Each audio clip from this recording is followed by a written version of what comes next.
Howdy folks, Kathy Williams-DeVries here, bringing you an introduction to the scale of E major and C sharp minor on clarinet, and I'm using a few books. The first one is the Thurston, the clarinet, Thurston and Frank Boozy and Hawkes, and I started with this. The good thing is it groups the scales according to key.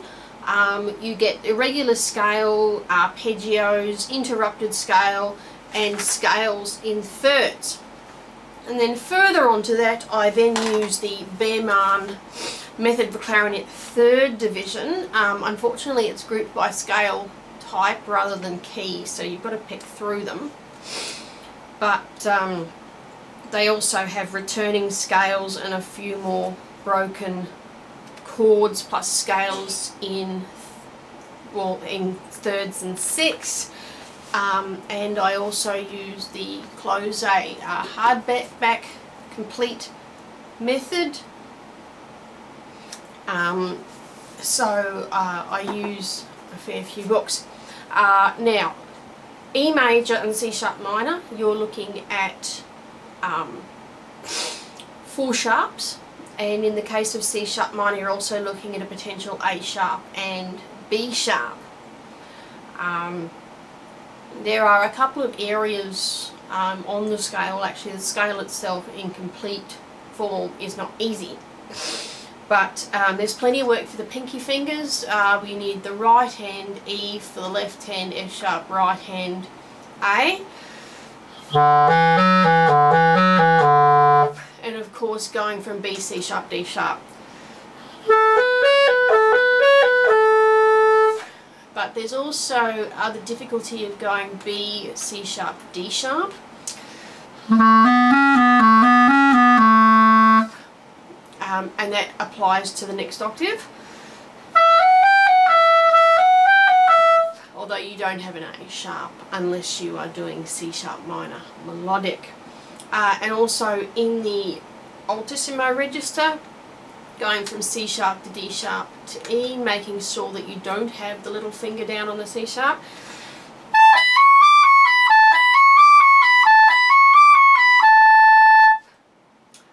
Now in the Thurston, they have a few finger exercises because there is an issue round the break. Nice little bit of left hand work there. Now the finger exercises.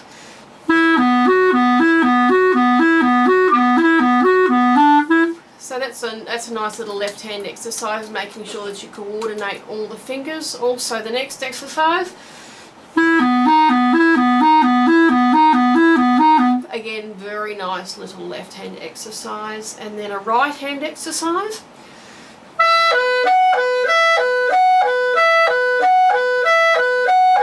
Very hard. And then going over and it's a B triad. So coordinating the D sharp with the B, which you will come across in the scales in thirds.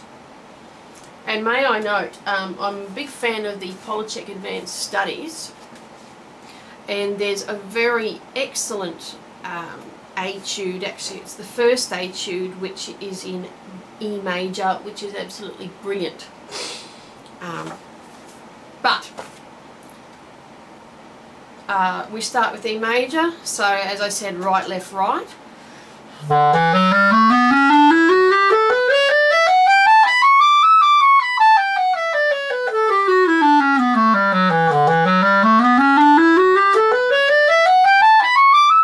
Make sure that you can get smoothly between the B and the C sharp.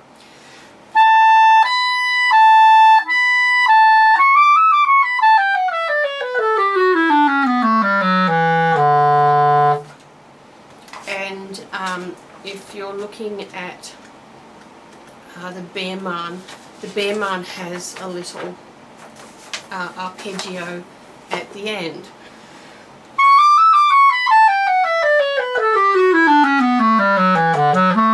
And in here I would slide in the right hand between the G sharp and the F sharp in order to get to the left hand E to get to the right hand G sharp.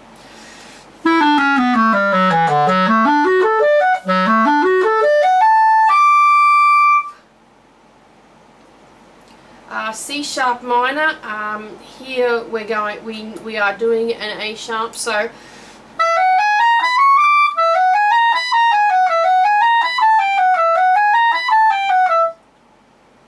and there's also an A sharp and a B sharp.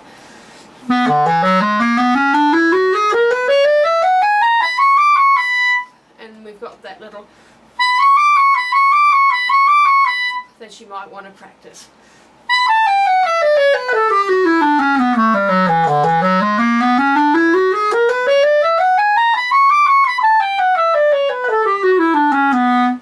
Now, here you may have to jump to get to the low E, or if you've got this extra key you could use that for the G sharp. I don't like it. And it's not very good to use anyway because you've got to go to a C sharp, so I would recommend jumping from the C sharp to the E and then going up the arpeggio.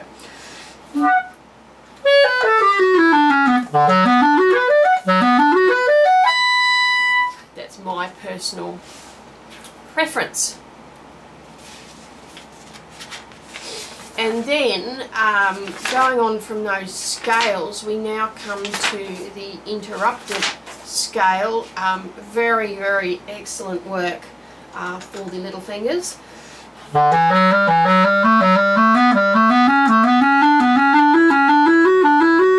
And you can just practice it over and over again.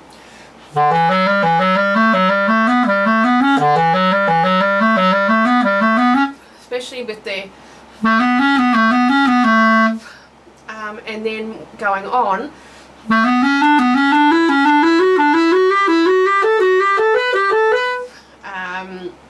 and I wasn't using the correct fingering.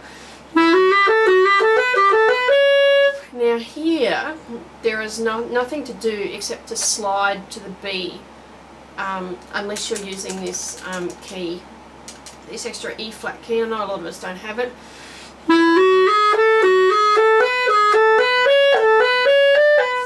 And you just slide from the D sharp to the B fairly smoothly.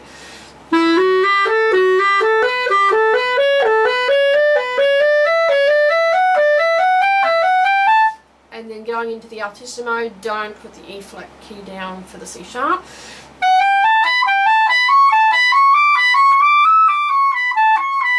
And you want that very smooth.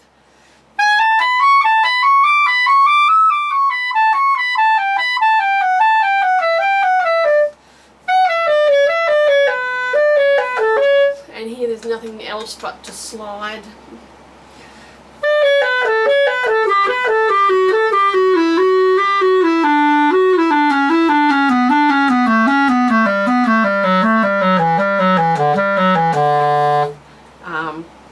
So there's a couple of slides there on the way up.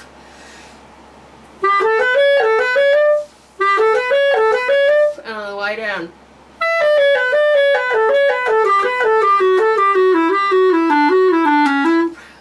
And then in C sharp minor.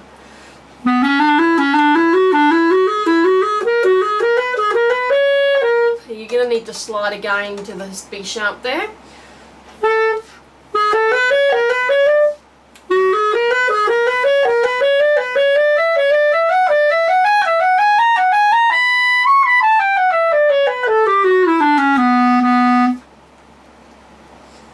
And then from the interrupted scale, we then go to the Klose, where we do the interrupted scale at the octave. So in this case, E major.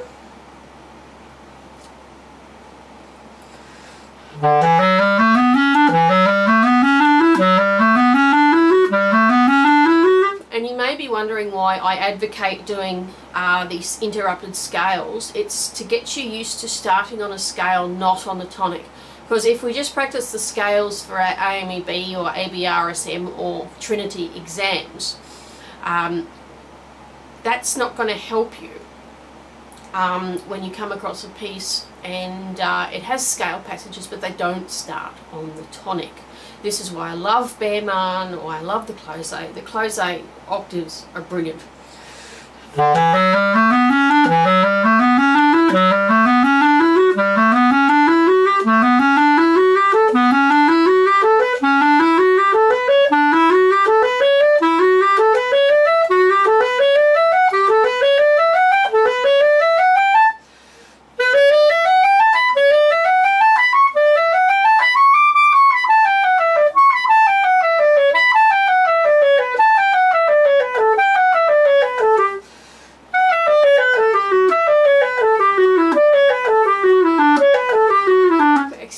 And it's absolutely brilliant. C sharp minor, you have the choice of doing it either in the melodic or harmonic. Because I'm used to doing melodic, because that's what a lot of the technique books write their scales in, the harmonic is very challenging, especially with that augmented second.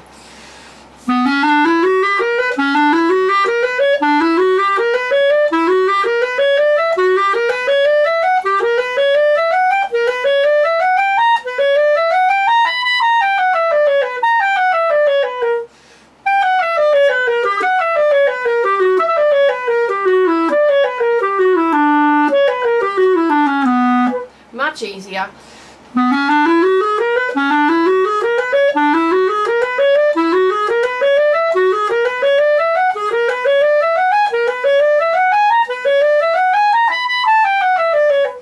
Much less challenging.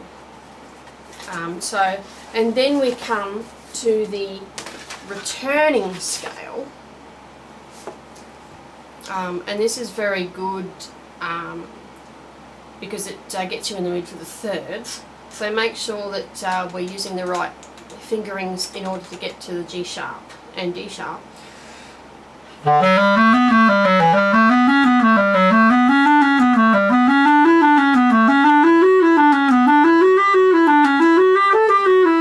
Very good left hand exercise.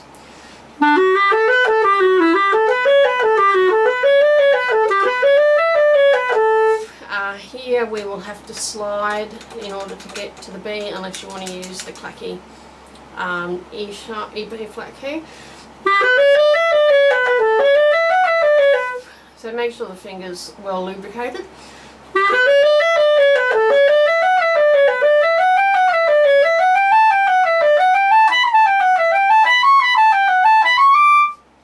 There's some nice right hand work in the altissimo there.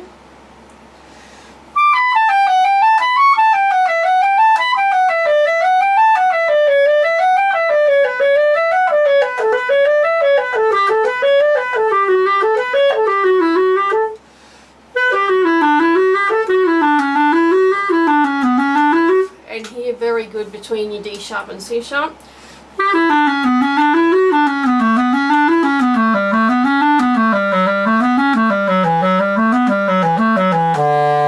So they're all the scales. Then we come to our arpeggios,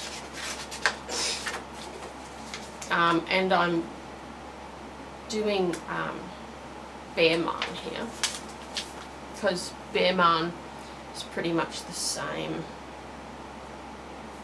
as the Thurston.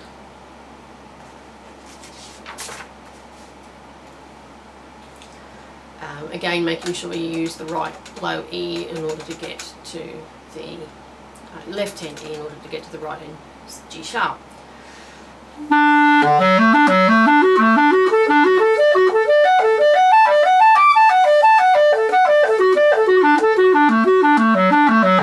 These of course can be practiced any different number of articulations. I prefer slurring them. Now with the C sharp minor, the best thing is to jump from the C sharp to the low to the left hand E, because even if you do it the other way and use the left hand G sharp, you've still got to get to a C sharp. So it's just better to start and then jump.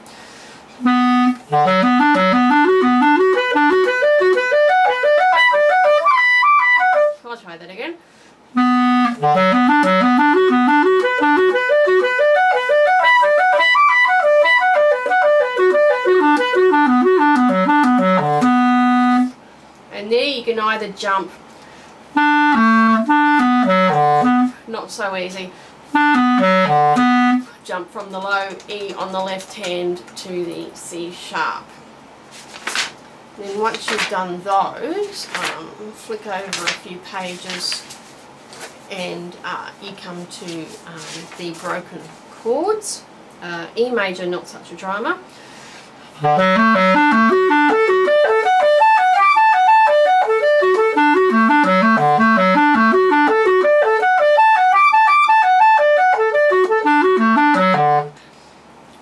C sharp minor is a little more interesting.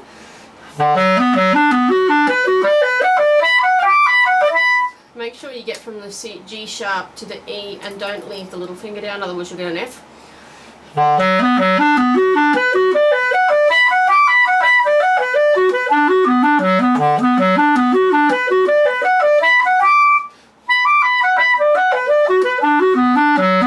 So that's pretty straightforward. You then come to the sevenths.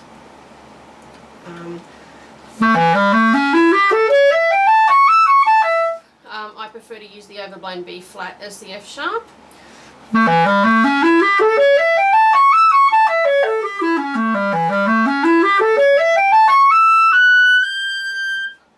And then some nice work with the D sharp happening there.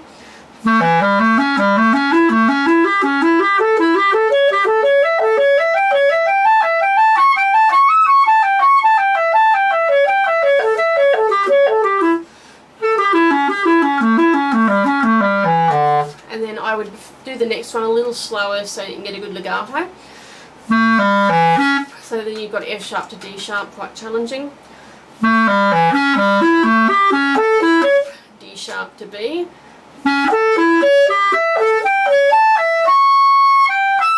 I would use the long F sharp. You can use the alternate D sharp. You actually should use it.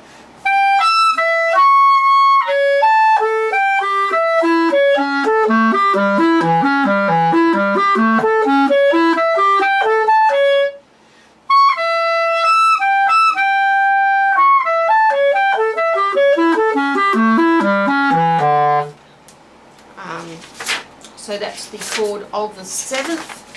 You then come to scales in thirds, and you can start with the Klose. They're a little bit more straightforward.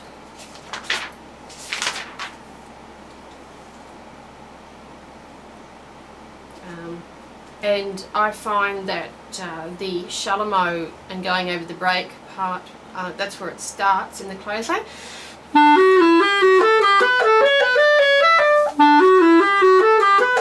Very good left hand exercise and fiddling around with the pinky keys.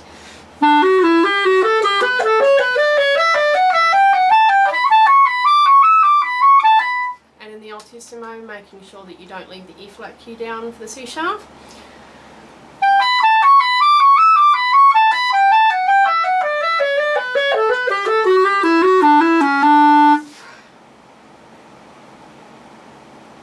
And then in the minor.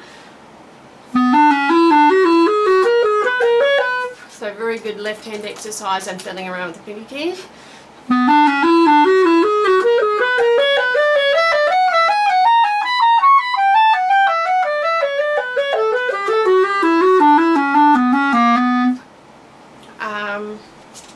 Whereas in the Baermann,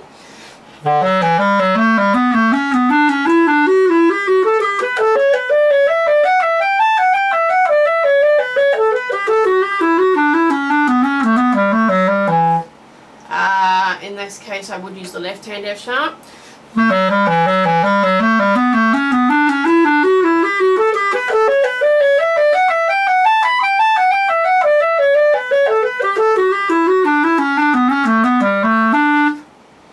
And then in the minor, nice bit of altissimo work here.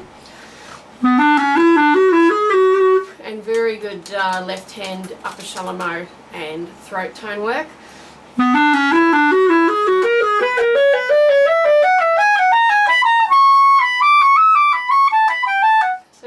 challenging there. Being careful not to leave the pinky down.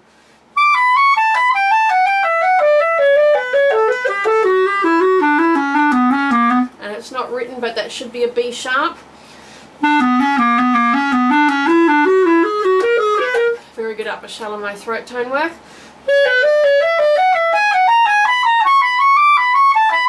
Very good right hand altissimo work.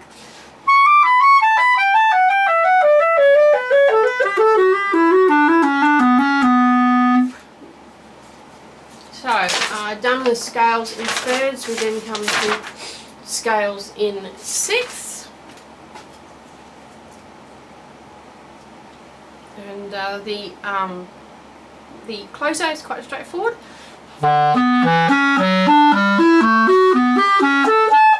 Oops.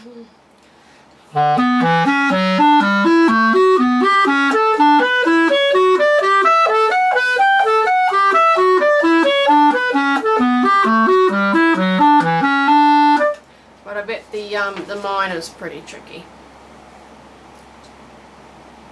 And it is. Very good work here for the upper shallow and throat tones.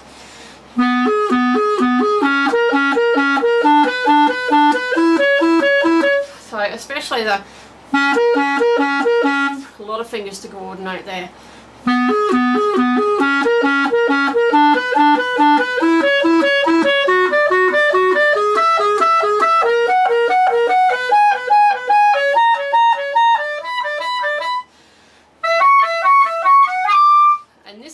Because you have to quickly drop the pinky finger.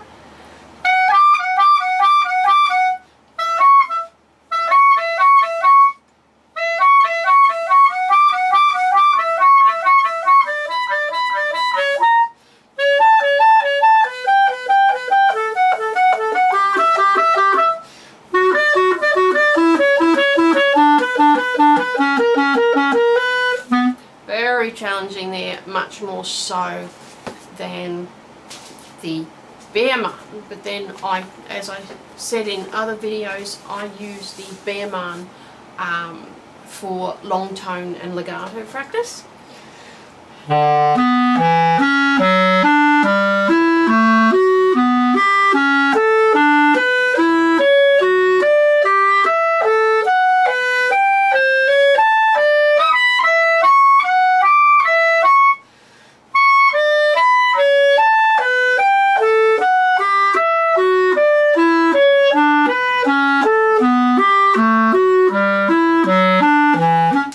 In this case I would prefer to use the Klose, it's much more challenging.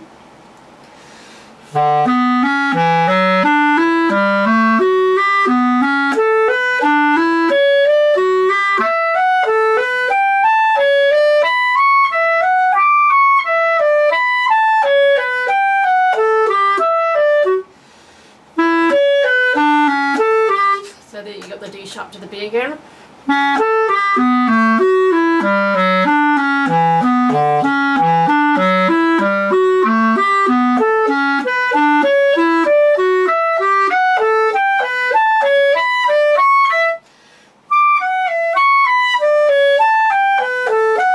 I should have used the left hand C sharp there.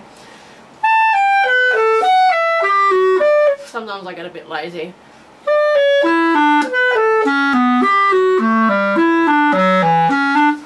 C sharp minor, very challenging.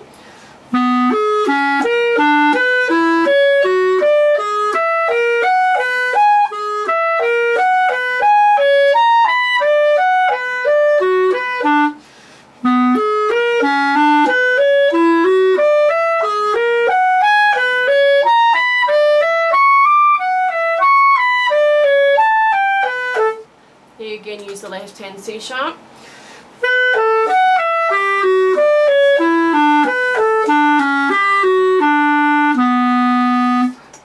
So that's a thoroughly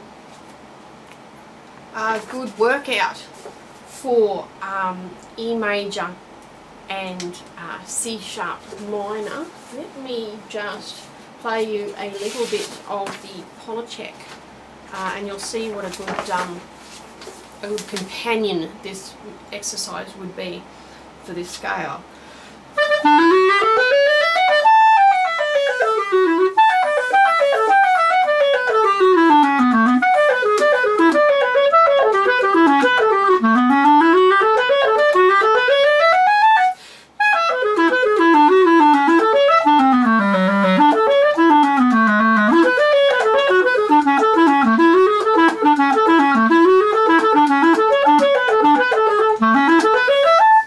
Absolutely brilliant, lots of little pinky work there. I did play a D natural at one point, and I'm sure you picked that up. But that's the Polacek Advanced Study #1. Absolutely brilliant companion piece to E major and C sharp minor. Hope that's been of help. Please join me for A flat major and F minor as we continue our journey through the clarinet scales. Thanks for listening.